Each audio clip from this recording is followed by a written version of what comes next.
माननीय शिक्षण संचालक यांच्या शाळा बंद पण शिक्षण सुरू या उपक्रमांतर्गत माननीय मुख्य कार्यकारी अधिकारी जिल्हा परिषद सोलापूर तसेच माननीय शिक्षणाधिकारी साहेब माध्यमिक विभाग जिल्हा परिषद सोलापूर यांच्या प्रेरणेने सोलापूर जिल्हा मुख्याध्यापक संघ सोलापूर, जिल्हा विज्ञान अध्यापक मंडळ सोलापूर यांच्या सहकार्याने आणि माझ्या शाळेचे मुख्याध्यापक माननीय श्री भगवान माने सर यांच्या मार्गदर्शनाने मी गायत्री आनंद कटारे विद्यानिकेतन प्रशाला सोलापूर विज्ञान व तंत्रज्ञान भाग 1 मधील 5वे प्रकरण आम्ल, आम्लारी व क्षार घेणार आहे।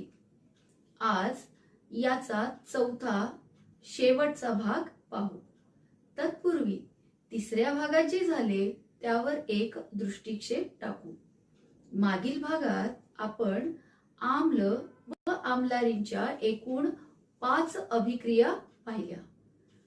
पहिली अभिक्रियेमध्ये आपण उदासीनीकरण पाहिले, नंतर आम्लांची धातूंबरोबरची तसेच धातूंच्या ऑक्साईड बरोबरची अभिक्रिया पाहिली।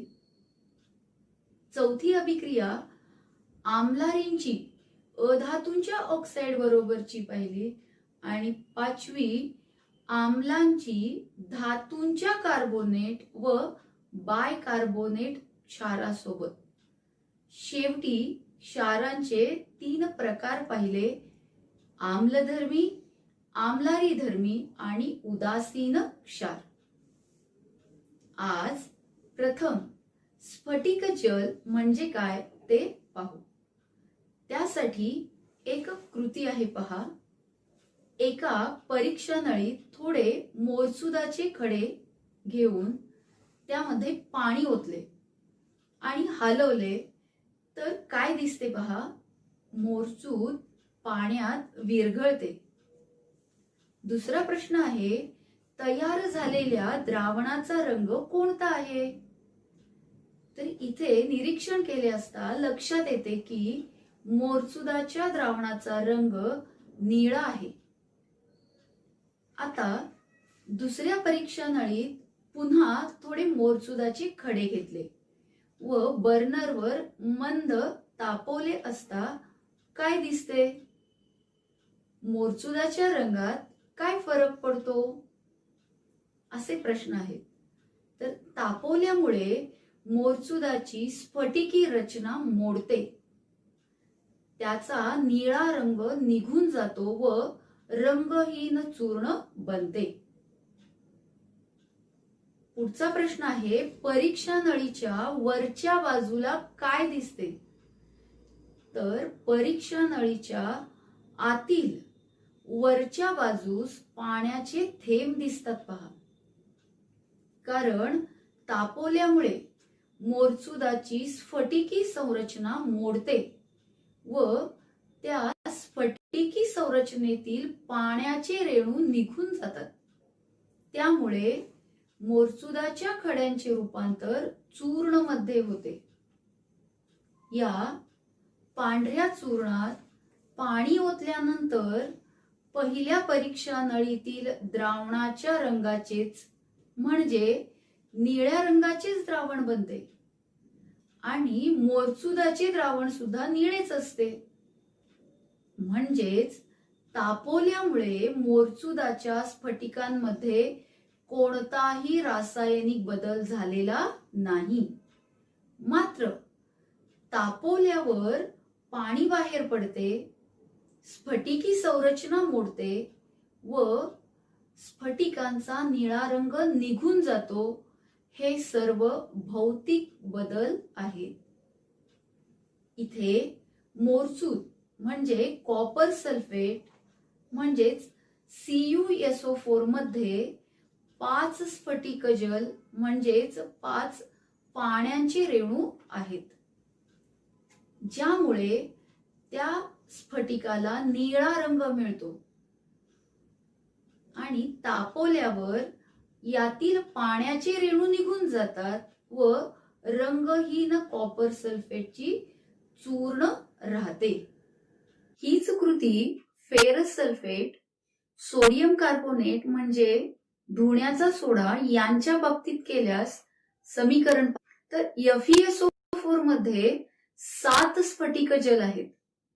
उष्णता दिल्यावर ते निघून जातात व फिकट हिरव्या रंगाचे असणारे फेरस सल्फेट म्हणजेच FeSO4 चे रूपांतर रंगहीन चूर्ण मध्ये होते. म्हणजे याचाही रंग निघून जातो. तसेच सोडियम कार्बोनेट जर घेतले तर त्यामध्ये सुद्धा 10 पाण्याचे रेणू आहेत जे उष्णता दिल्यानंतर निघून जातात. याचप्रमाणे बाष्पन पात्रात तुरटीच्या लहान खड्याला उष्णता दिल्यानंतर तुरटीच्या खड्यातील पाण्याच्या रेणूचे बाष्पीभवन होते आणि तुरटीचा खडा हलका होऊन फुगतो. यालाच तुरटीची लाही असे म्हणतात. आयनिक संयुगे स्फटिक रूप असतात. ही स्फटिकी संरचना आयनांच्या विशिष्ट मांडणीतून तयार झालेली असते. काही संयुगांच्या स्फटिकांमध्ये पाण्याच्या रेणूचा समावेश असतो. या पाण्याच्या रेणूंनाच स्फटिक जल म्हणतात. स्फटिक जल हे संयुगाच्या रासायनिक सूत्राच्या विशिष्ट प्रमाणात असते. ते पुढील प्रमाणे दर्शवतात. उदाहरणार्थ स्फटिक रूप मोरचूत जर घेतले तर यात 5 स्फटिक जल आहेत म्हणजेच 5 पाण्याचे रेणू आहेत. फेरस सल्फेट किंवा यालाच ग्रीन विट्रिऑल म्हणतात तर यात 7 स्फटिक जल आहेत आणि स्फटिक रूप सोड्याच्या एका रेणूमध्ये 10 स्फटिक जल आहेत तर तुरटीमध्ये 24 स्फटिक जल आहेत. आता स्फटिक जलाची वैशिष्ट्ये पहा. पहिलं वैशिष्ट्य आहे स्फटिकी पदार्थांमध्ये स्फटिक जल असते.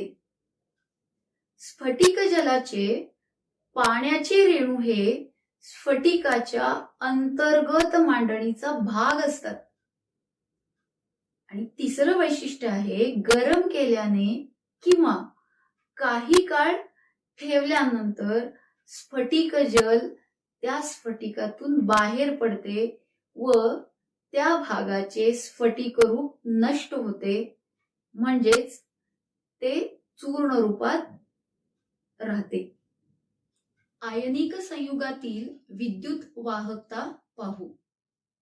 50 मिली पाण्यात 1 ग्रॅम सोडियम क्लोराईड म्हणजे मीठ मिळवून द्रावण तयार केले.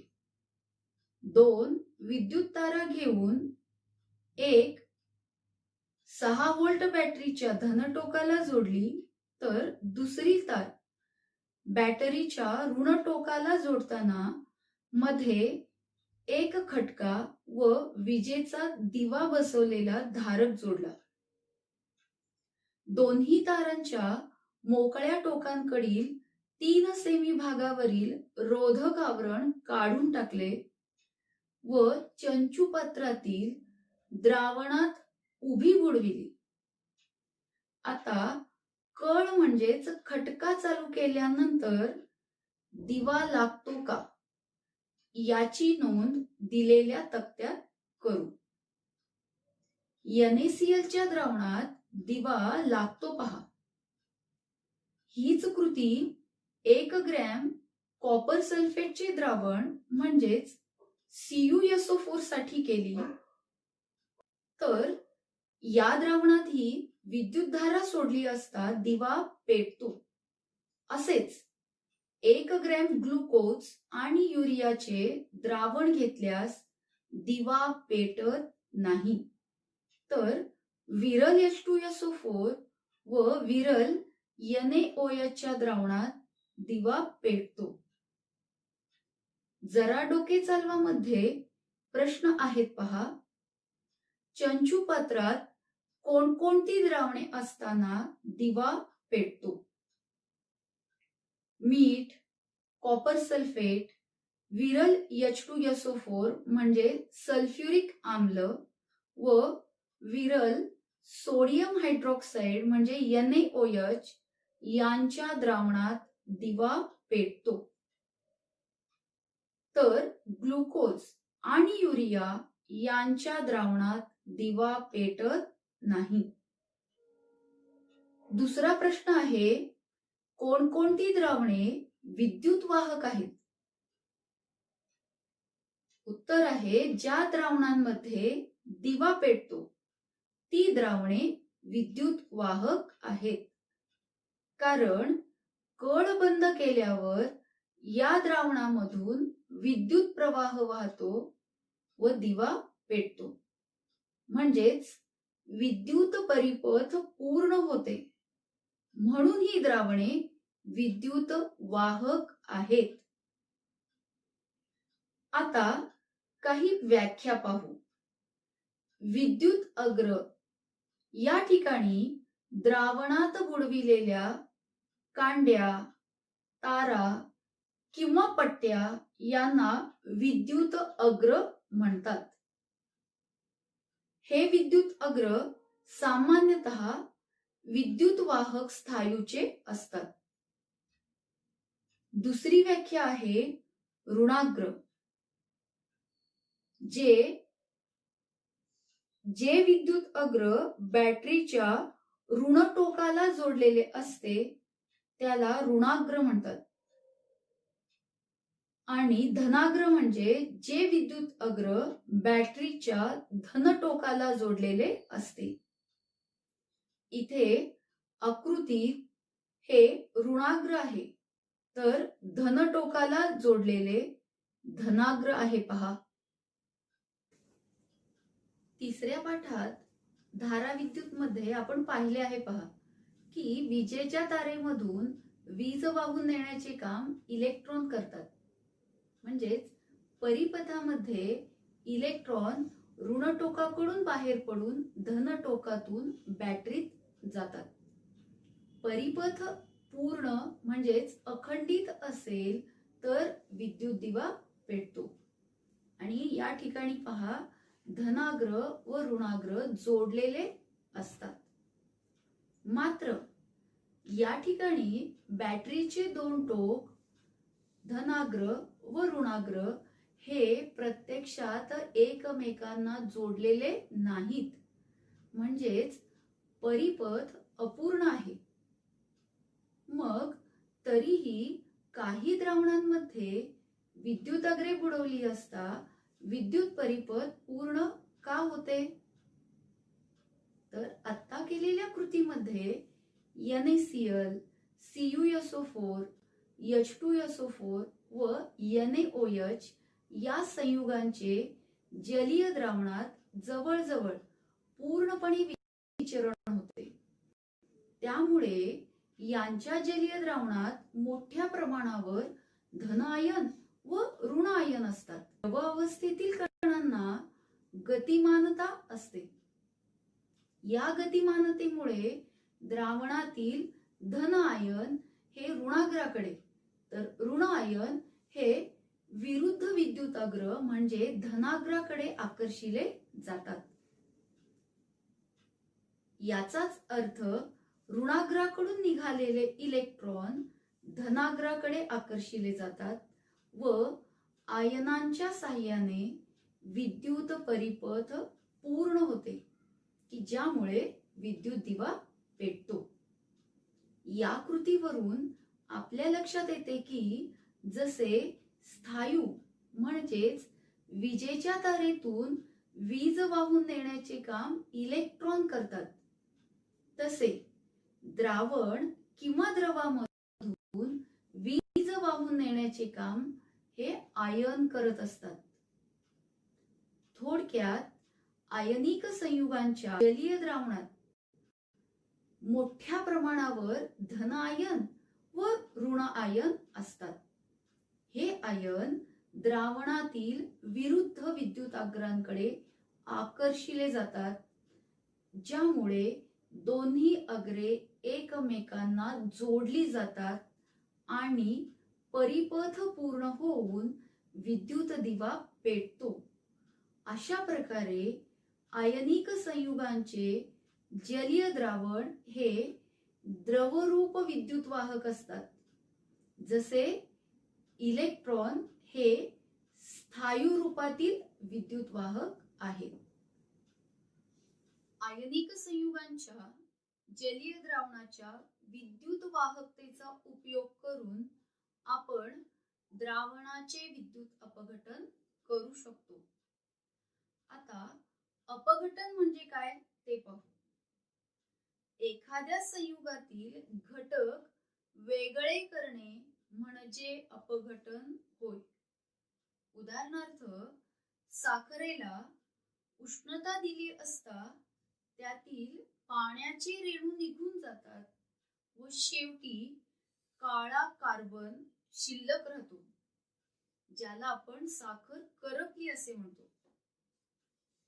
सूक्ष्मजीवांच्या साहाय्यानेही अन्न पदार्थांचे वगैरे कुजणे म्हणजे अपघटन घडून येत असते.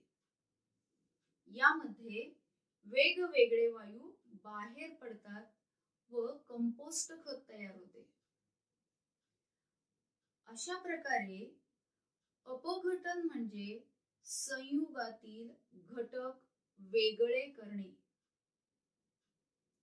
या ठिकाणी आयनिक संयुगांचे विद्युत अपघटन आपण पाहणार आहोत. म्हणजेच विजेच्या साहाय्याने आयनिक संयुगातील घटक वेगळे करणे. यासाठी कृती आहे पहा. 1 ग्रॅम कॉपर सल्फेटचे म्हणजेच CuSO4 चे 50 मिली द्रावण एका चंचू पात्रात घेतले. यात धनाग्र म्हणून तांब्याची जाड पट्टी तर ऋणाग्र म्हणून कार्बनची कांडी वापरली. आकृतीप्रमाणे रचना करून परिपथातून काही वेळ वीज प्रवाह जाऊ दिला असता काही बदल घडलेला दिसतो का, असा प्रश्न आहे. तर याचे उत्तर आहे हो, बदल दिसतो. तर थोडा वेळ वीज वाहू दिली असता ऋणाग्राच्या द्रावणात बुडालेल्या म्हणजेच कार्बनच्या कांडीवर तांब्याचा पूट म्हणजे थर चढलेला दिसतो. असे कशामुळे घडले? तर परिपथातून विजेचा प्रवाह सुरू झाल्यावर द्रावणातील Cu2+ हे धन आयन ऋणाग्राकडे आकर्षिले गेले आणि ऋणाग्राकडून बाहेर पडणाऱ्या इलेक्ट्रॉन बरोबर या Cu2+ आयनांचा संयोग होऊन Cu म्हणजे तांब्याचे अणू तयार होतात. या अणूंचा थर कार्बन कांडीवर म्हणजे ऋणाग्रावर जमतो. इथे ऋणाग्रावरील अभिक्रिया आहे. तांब्याचे आयन Cu2+ अधिक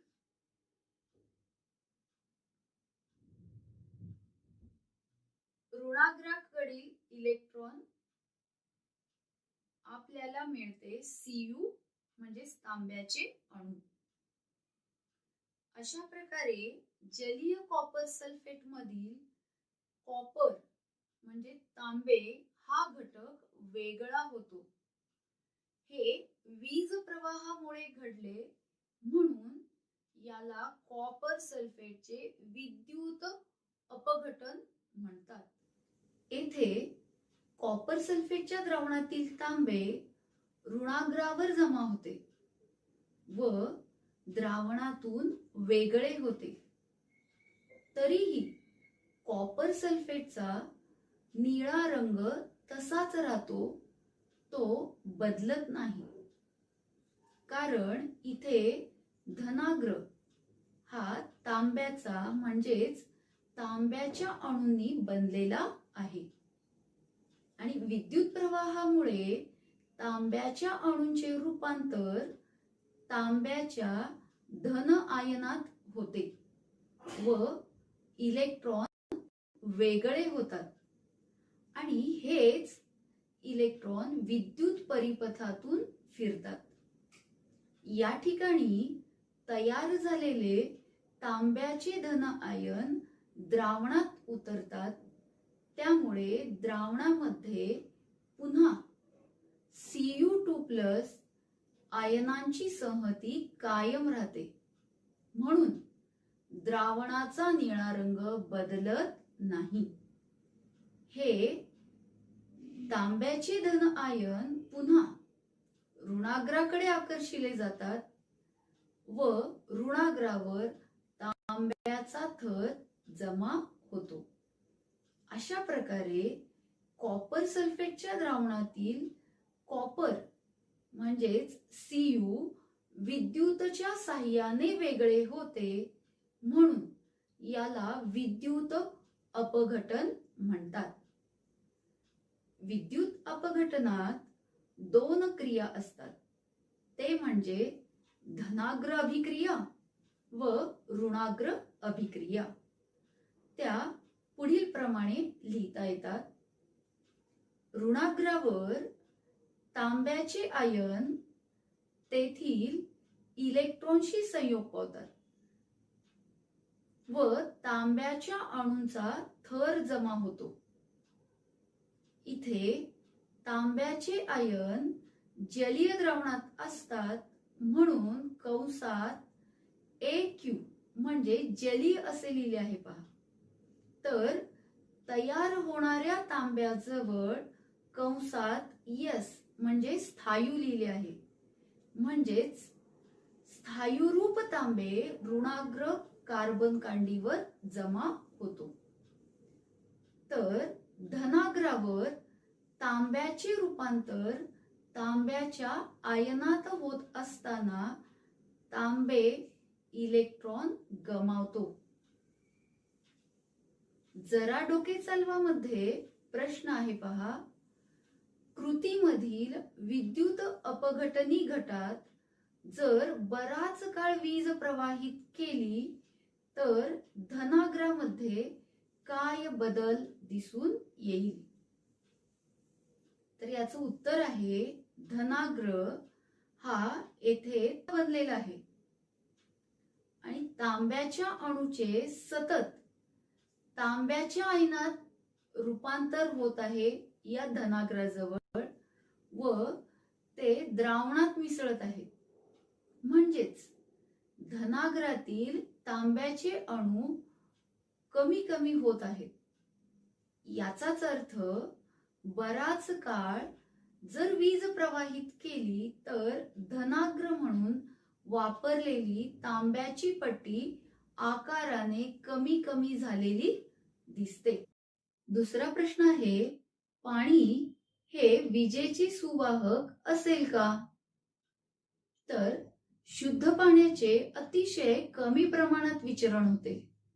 त्यामुळे पाण्यामध्ये आयन खूप कमी म्हणजेच 1×10⁻⁷ मोल प्रति लिटर इतकी असते. आणि द्रवामध्ये आयनांमुळे विद्युतधारा वाहते. आणि शुद्ध पाण्यात आयनच खूप कमी प्रमाणात असल्याने वीज वाहत नाही. म्हणून शुद्ध पाणी हे विजेचे दुर्वाहक आहे. परंतु आयनांचे प्रमाण वाढवून पाण्याची सुवाहकता वाढविता येते.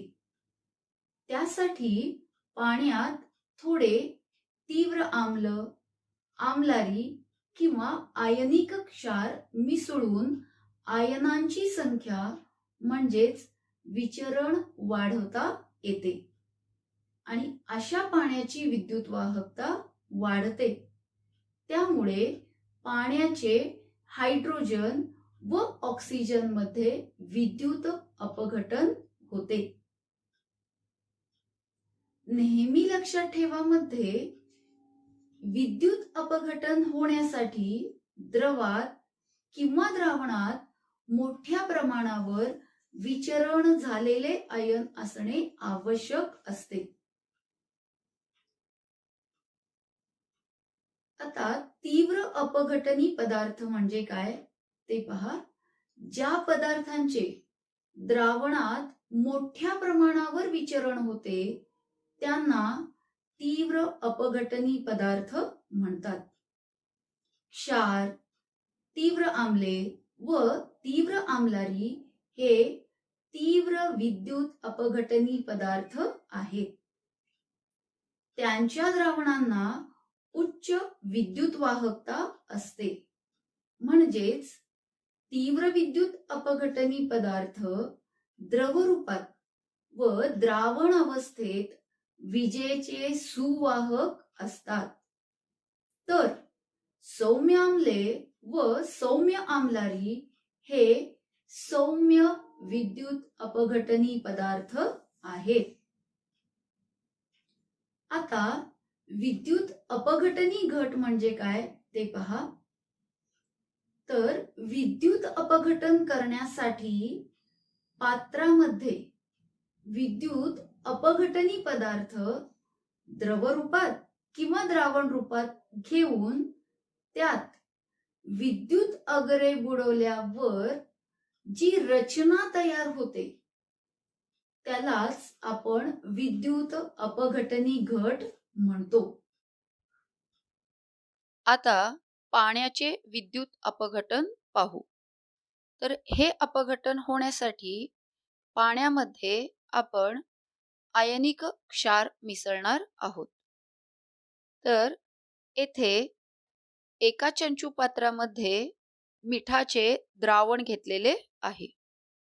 पॉवर सप्लायच्या धन व ऋण टोकांना विजेच्या 2 तारा जोडलेल्या आहेत.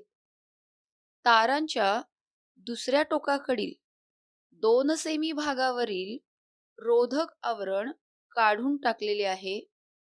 तर यांनाच आपण विद्युत अग्रे म्हणणार आहोत. 2 परीक्षा नळ्या तयार केलेल्या मिठाच्या विरल द्रावणाने काठोकाठ भरून घ्यायचे आणि ह्या परीक्षा नळ्या आत हवा शिरू न देता दोन्ही विद्युत अग्रांवर पालथ्या घालायचे. पॉवर सप्लाय मधून 6 व्होल्ट दाबाखाली वीज प्रवाह सुरू केला. थोड्या वेळाने परीक्षा नळ्यांमध्ये काय दिसते याचे निरीक्षण केल्यास इथे प्रश्न आहेत पहा. परीक्षा नळ्यांमधील विद्युत अग्रांजवळ वायूचे बुडबुडे तयार होताना दिसले का? तर थोड्या वेळाने परीक्षा नळ्यांमध्ये बुडबुडे तयार होताना दिसतात. दुसरा प्रश्न आहे, हे वायू पाण्यापेक्षा जड आहेत की हलके?